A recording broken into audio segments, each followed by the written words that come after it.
Chelsea Becker spent 16 months in a California jail awaiting a murder trial after her pregnancy ended in a stillbirth. "I was prepared to just stay at least for the next 15 years in prison," she told NPR. Becker's 2019 arrest drew national attention.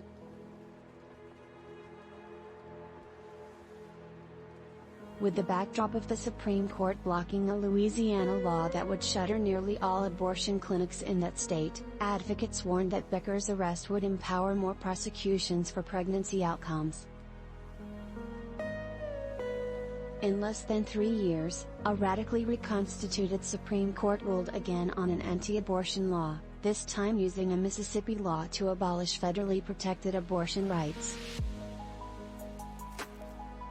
And advocates, again, warned that pregnant people will be prosecuted for pregnancy loss, including miscarriages and stillbirths. What we have seen in cases where we have provided legal defense, mothers who experience a stillbirth or a miscarriage are blamed for that loss, Dana Sussman, the acting prosecuting pregnancy loss has been a quiet, but upward trend across the nation, to such an extent that organizations like the NAPW have emerged to provide legal defense for people who have been charged due to their pregnancy outcomes.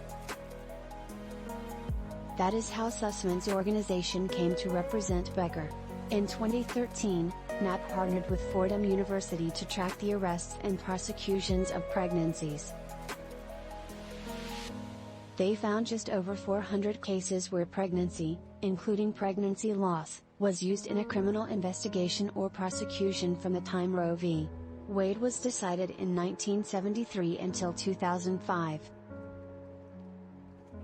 But from 2006 to 2020, that number nearly quadrupled. While this research is ongoing, Sussman suspects 200 to 300 cases in this range will involve pregnancy loss.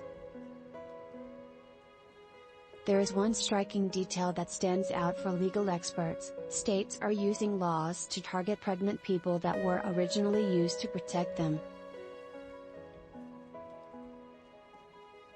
At least 38 states have laws that makes it a crime to harm a fetus, according to the National Conference of State Legislatures. Legal experts say that these laws were originally intended to stop violence against pregnant people. These so-called fetal harm laws enhance penalties for crimes against a pregnant person.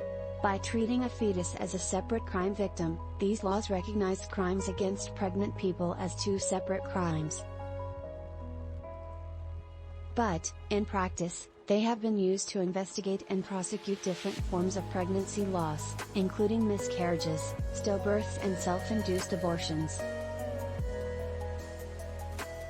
Fetal personhood. Anti-abortionists' argument that the fetus deserves the full rights and protections as people, are at the heart of these fetal harm laws and other traditional murder laws being applied to pregnant people.